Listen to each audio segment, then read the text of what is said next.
বিনোদন জগতের গল্প আর চলচ্চিত্রের পেছনের কারিগরদের নিয়ে আমাদের আজকের আয়োজন। আজকে আমরা আমন্ত্রণ জানিয়েছি এমন একজন গুণী মানুষকে, যিনি একই সাথে চলচ্চিত্রের স্বপ্ন বোনেন এবং তাতে প্রাণদান করেন। সম্প্রতি তার আলোচিত এবং ভিন্নধর্মী গল্পের cinema king in the land of the princess নিয়ে বিনোদন অঙ্গনে ভীষণ আলোচনা হচ্ছে। তিনি এই চলচ্চিত্রের সফল প্রযোজক এবং সাবলীল অভিনেতা জান্নাতুল বাকের খান নন্দন। নন্দন ভাই, আপনাকে আমন্ত্রণ। কেমন আছেন? ভালো আছি। আমাকে এখানে আমন্ত্রণ জানানোর জন্য নাগরিক টিভিকে ধন্যবাদ। আচ্ছা, আমি শুরুতেই যেটি জানতে চাইবো সেটি হচ্ছে যে এই যে সিনেমার নাম king in the land of the princess, এই রাজকীয় এবং রূপকথার মতো নাম নির্বাচনের পেছনের কাহিনীটি কি? আসলে ছবিটি নির্মিত হয়েছে যাত্রাপালার উপর, যাত্রাপালার বর্তমান প্রেক্ষাপটের উপর। তো যাত্রাপালার যে অবস্থা এবং যে যাত্রাটিকে ঘিরে মঞ্চে যে যাত্রাটি মঞ্চস্থ হয়েছে সেটি আসলে নবাব সিরাজউদ্দৌলা। আর এখানে কিং আছে আর প্রিন্সেস, আসলে মূলত গল্পের মাঝখানে এটি উঠে আসবে কিং ভার্সেস প্রিন্সেস। এই বিষয়টিকে কেন্দ্র করেই পরিচালক আসিফ ইসলাম এই নামটি দিয়েছেন এবং তার স্বাধীনতা ছিল আর কি। মস্কো আন্তর্জাতিক চলচ্চিত্র উৎসবের ৪৮তম আসরে আপনার এই সিনেমাটি আর্টকোর বিভাগে মনোনীত হয়েছে। একদম শুরুতে আপনার অনুভূতি জানতে চাইবো, তখন কেমন অনুভূতি হয়েছিল আপনার? আমরা ছবিটি নির্মাণই করেছি যে উদ্দেশ্যে, সেটি কোনো বাণিজ্যিক উদ্দেশ্য ছিল না। উদ্দেশ্যই ছিল যে আমরা আন্তর্জাতিক অঙ্গনে আমাদের সংস্কৃতিকে তুলে ধরব। আর যখন আমরা মস্কো থেকে ছবিটি মনোনয়নের খবরটা পেলাম, তখন সত্যি আমরা খুব উদ্ভাসিত ছিলাম আনন্দে যে আমরা কখন মস্কো যাব এবং বিশ্ব দরবারে আমরা আমাদের বাংলার ঐতিহ্য যাত্রাপালার গল্প নিয়ে যে ছবি সেটি তুলে ধরবো। অবশ্যই আনন্দ ছিল। আচ্ছা, একটু জানতে চাই বিশ্বমঞ্চে যে এরকম একটি স্বীকৃতি কতটা চ্যালেঞ্জিং ছিল আপনাদের জন্য? সেখানে যাওয়াটা খুব একটা চ্যালেঞ্জের বিষয় না। তো বিষয় হলো যে আমাদের ছবির সিলেকশন হওয়াটা এটা একটা বড় গর্বের। আমি প্রথমেই বলতে চাই যে আমরা তো এই উৎসব থেকে অ্যাওয়ার্ড পাইনি, কিন্তু অর্জন ছিল যে আমরা শর্ট লিস্ট পর্যন্ত ছিলাম। এটা আমরা জানতে পেরেছি। 200 ছবি গিয়েছে, 43 কান্ট্রিজ থেকে সিনেমা এসছে। এখানে দেশি বিদেশি অনেক দর্শক শ্রোতা ছিলেন। সেখানে বাংলাদেশের ছবি যাত্রাপালা, যে যাত্রা মূলত একটা অন্তিম দশায় রয়েছে। কারণ বাংলাদেশের আজ থেকে 50 বছর আগেও বা 30 বছর আগেও আমাদের যে গ্রামীণ জনপদের বিশেষ করে যে মানুষ দর্শক শ্রোতা, তাদের বিনোদনের একটা বড় মাধ্যমই ছিল যাত্রা। রাত জেগে মানুষ যাত্রা দেখত এবং যাত্রা একটা সোনালী অধ্যায় ছিল। সেই জায়গা থেকে এখন যে জায়গাটায় পৌঁছেছে এবং এটি একটি সংরক্ষণের বিষয় হয়ে পড়েছে।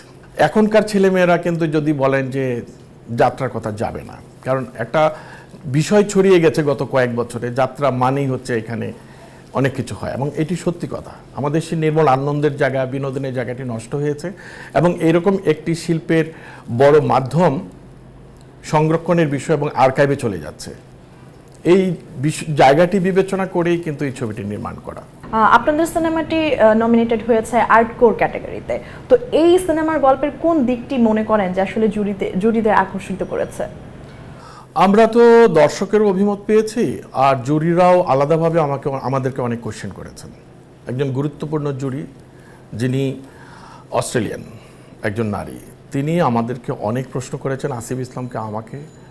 উনি দারুণভাবে অভিভূত হয়েছেন আসিফ ইসলামের গল্প বলা নিয়ে। আমাদের কস্টিউমস, আমাদের সারা রাত জেগে যে বলার গল্প, সেই সঙ্গে আমাদের যে ঐতিহ্য, যে বাংলাদেশে যে এরকম একটা ঐতিহ্য ছিল, এইভাবে একটা কালচার ছিল এবং এটা কিভাবে কম্প্যারিজনটা। কারণ যাত্রা ঘিরে এখন শুধু নামে যাত্রা হয়, কিন্তু যাত্রা ঘিরে যা কিছু হয়, অপশিল্প, জুয়া এবং অনেক কিছু যেগুলো আনএক্সপেক্টেড, এটা তুলে ধরার যে প্রক্রিয়াটা বা মাধ্যমটা, উনি যে মালাটা গেঁথেছেন এবং এটা সম্পূর্ণ একটা জিনিস তৈরি করতে পেরেছেন, এটাই ছিল তাদের আলোচনার বিষয়। কারণ এই ছবিতে মূলত কি আছে? এই ছবিতে মূলত উঠে এসেছে এক রাতের নবাব সিরাজউদ্দৌলা মঞ্চস্থ হয়েছে, কিন্তু এখনকার দর্শক একটা পর্যায়ে গিয়ে সে অভিনয় দেখতে চায় না, গল্প শুনতে চায় না, তারা নাচ দেখতে চায় বা অন্য কিছু নিয়ে যাত্রার নামে অন্য কিছু হয়। এই জিনিসটা সঠিকভাবে আসিফ ইসলাম তুলে আনতে পেরেছেন। এই সিনেমাটি যখন প্রদর্শন হলো ঠিক তারপরে আসলে বিদেশি দর্শক তাদের প্রতিক্রিয়া কি ছিল, বাংলাদেশি যারা প্রবাসী ছিল তাদের কি প্রতিক্রিয়া ছিল, একই সাথে বাংলার দর্শকদের কি প্রতিক্রিয়া? আপনি দারুণ বলেছেন, প্রশ্নটা খুব সুন্দর। যেটি হলো যে আমাদের ছবিটি তো আসলে 48 মস্কো ইন্টারন্যাশনাল ফিল্ম ফেস্টিভ্যালের প্রথম যে ওপেনিং সেরেমনি সেটা 16 এপ্রিল ছিল, খুব জমকালো ছিল, অনেক দারুণ ছিল। 18 তারিখেই আমাদের ছবিটি ওয়ার্ল্ড প্রিমিয়ার হয় সেদিন, এবং তারপরে 21 এপ্রিল সেকেন্ড প্রদর্শনী হয় একই ফেস্টিভ্যালে ওখানেই।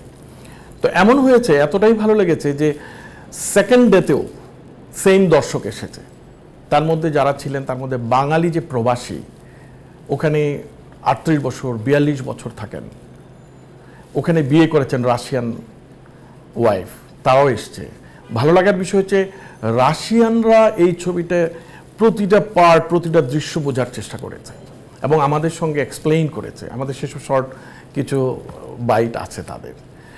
এখানে আমাদের অ্যাম্বাসি থেকে এসছেন, অ্যাম্বাসিডার নিজে এসেছিলেন, অন্যান্য কর্মকর্তারা সপরিবারে এসছেন, বাংলাদেশের ছাত্রছাত্রীরা এসেছে, বিভিন্ন দেশের যারা অন্যান্য ছবির পার্টিসিপেন্ট ছিলেন তারা ছবিটি দেখেছেন, সাংবাদিকরা দেখেছেন।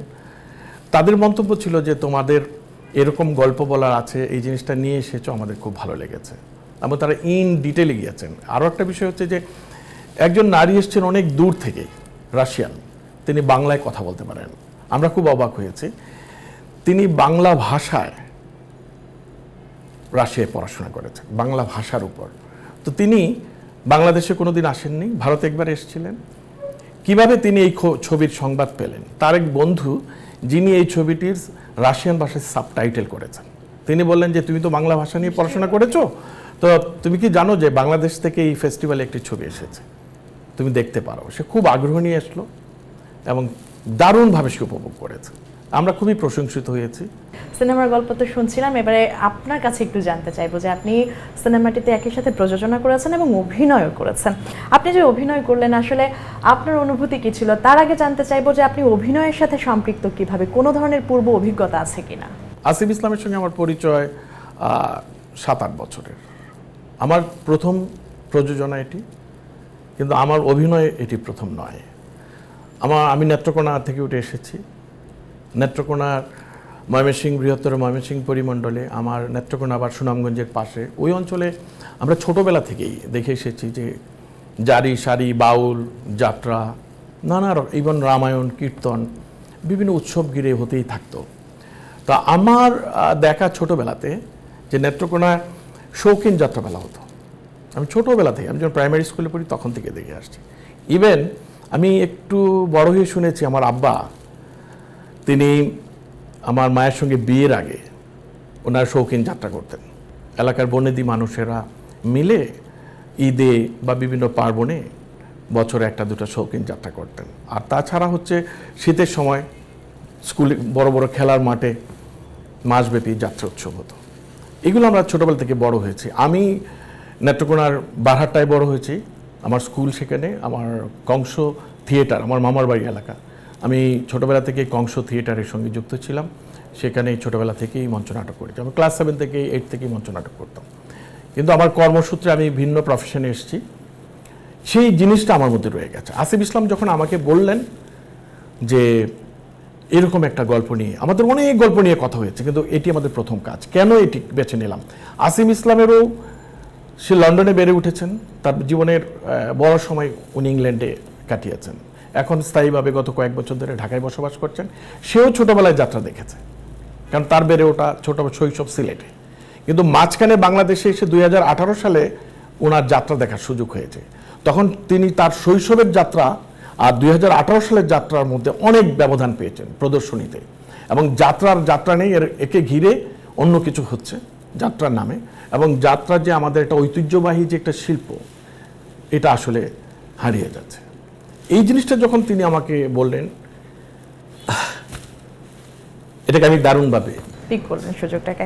আচ্ছা, আমি কি জানতে পারি যে চরিত্রটার নাম কি ছিল এবং এর গভীরতা কি, বা বিশেষ করে আপনি যখন এই চরিত্রটি বেছে নিলেন যেখানে আপনার ভূমিকা ছিল, সে তার জন্য কি আসলে ব্যক্তিগতভাবে কোনো প্রিপারেশন বা কোনো গবেষণার মধ্যে দিয়ে আপনাকে? আমার চরিত্রটা খুবই স্থায়িত্ব স্ক্রিনে কম, বাট আমি যখন স্ক্রিনে ঢুকেছি, আমি দর্শকের যে দেখেছি, আমি নিজেও দেখেছি, এটা অন্যরকম অনুভূতি আমার। এবং আমাকে একজন আমেরিকার ছবি নিয়ে এসছেন এক ডিরেক্টর, আমাকে হোটেলে পরিচয় হলো, তিনি জানেন যে আমি প্রডিউসার। ছবি দেখার পরে উনি আমাকে জিজ্ঞেস করলেন, এই you are a producer right, but at the same time you are a good actor. আমি তোমার ছবি দেখেছি, তুমি ভালো অভিনয় করো। এটা আমার খুব ভালো লেগেছে। আর বেছে নেওয়ার কিছু নাই, আসিফ ইসলাম যেখানে আমাকে ফিট মনে করেছেন যে জায়গাটায়, সেটাই। ইভেন শুটিংয়ের সময় কোনো অ্যাক্টর, অ্যাক্ট্রেস এবং শুটিং প্লেসে কেউ জানে না আমি এই ছবির প্রযোজক, কেউ জানে না। তারা জানে আমি তাদের মতো একজন আর্টিস্ট, কারণ আমার ওই চরিত্রটি করার জন্য আমি এই চরিত্রটি ওন করেছি। হ্যাঁ, এবং কেউ জানতো না যে এই ছবির প্রযোজককে। এটার A to Z সব রেসপন্সিবিলিটি আসিফ ইসলামের করেছিলেন, তিনি দারুণভাবে কাজটি করেছেন।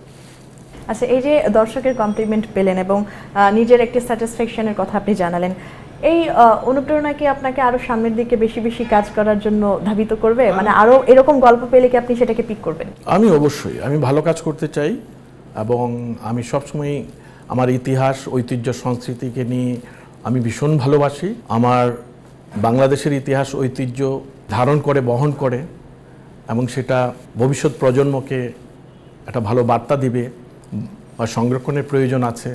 বাংলাদেশের ভালো কিছু হবে এরকম কোনো গল্প যদি আসে, আমাদের সমাজের কথা উঠবে, বিশেষ করে ইতিহাস, ঐতিহ্য এবং সংস্কৃতি, এই বিষয়ে যদি কোনো কাজ হয়, আমি এরকম কাজে থাকতে চাই।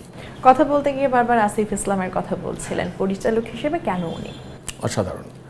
তিনি প্রথমত হলো ভিশনারি, তারপরে হচ্ছে তিনি বেড়ে উঠেছেন দেশের বাইরে, কিন্তু বাংলাদেশকে নিয়ে তার যে চিন্তা, বাংলাদেশের কাজ, বাংলাদেশের সংস্কৃতি, এটা দারুণ।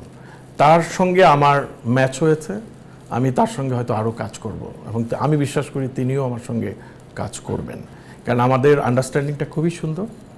আসিফ ইসলাম শুধু ক্রিয়েটিভ না, অসাধারণ বিনয়ী একজন ভালো মানুষ।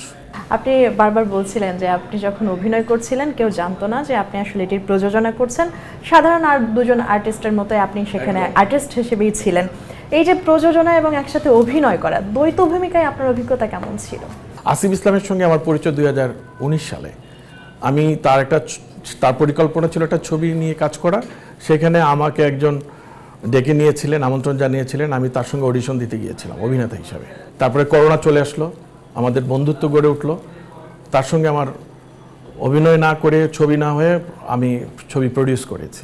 সিনেমার বাজেট এবং কারিগরি মান আন্তর্জাতিক পর্যায়ে সমকক্ষ করতে আপনার কোনো বিশেষ পরিকল্পনা ছিল কিনা? তার আগে জানতে চাই, এই সিনেমাটি এতদূর আনতে যখন শুরু করলেন তখন কি কোনো ধরনের বড় ধরনের ক্রাইসিস পিরিয়ড গেছে?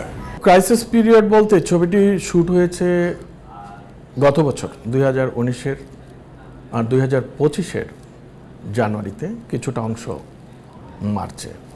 সেই সময় শ্যুট করাটার চ্যালেঞ্জ ছিল সময়ের কারণে, কারণ এর আগে জানেন যে 4 মাস আগেই এদেশে একটা সরকার পরিবর্তন হয়েছে, আমরা একটা পরিস্থিতির মধ্য দিয়ে যাচ্ছিলাম।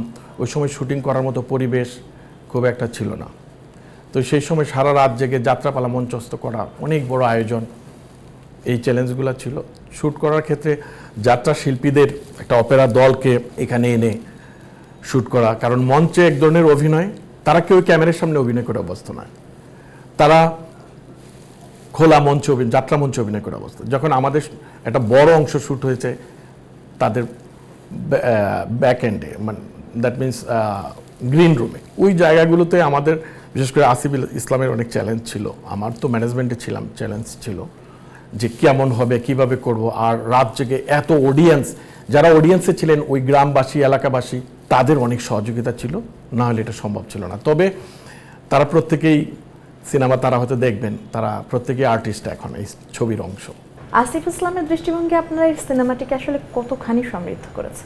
সমৃদ্ধ তো আমরা মস্কো থেকেই জানতে পেরেছি, যে কেউ দেখলে অনেক ভালো লাগবে। আসলে ওনার ব্যক্তিগত অর্জন বলবেন নাকি পুরো সকলের সম্মিলিত? না না, প্রথমত তার চিন্তাটা তার ছিল, পরিকল্পনাটা তার ছিল, আর আমার ছিল একটা সহযোগিতার হাত, দুটো মিলেই কিন্তু সমন্বয় হয়েছে। আর তার ছিল চিন্তা, ক্রিয়েটিভিটি, আমার ছিল সহযোগিতা, দুটো মিলেই হয়েছে। সিনেমাতে আর কে বা কারা আছে?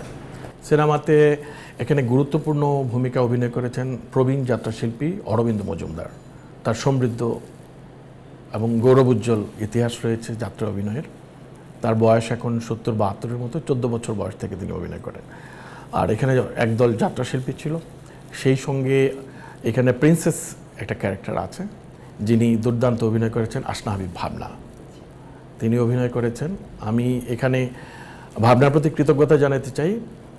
এই ছবিটি গল্প আমি ভাবনাকে চিনতাম না, আমার সাথে ব্যক্তিগত কোনো পরিচয় ছিল না। আসিফ ভাই তার সঙ্গে কথা বলেছেন, কথা বলে জানিয়েছেন যে আমাদের উদ্দেশ্য কি, এটি কোনো বাণিজ্যিক ছবি না, কোনো ব্যবসার উদ্দেশ্যে ছবিটি আমি এখানে বিনিয়োগ করিনি, শুধু শিল্পের জন্যই করেছি। সেক্ষেত্রে ভাবনা সব কিছু জেনে শুনে এবং এর সম্ভাবনাও সে বুঝতে পেরেছে, সে কোনো পারিশ্রমিক নেয়নি এই ছবিতে।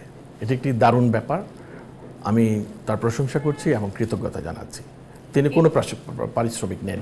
এছাড়াও কি অন্য কোনো সহকর্মী বা শুটিং সেটে এমন কোনো মজার ঘটনা আছে যেটি আসলে দর্শকদের সাথে শেয়ার করতে চান?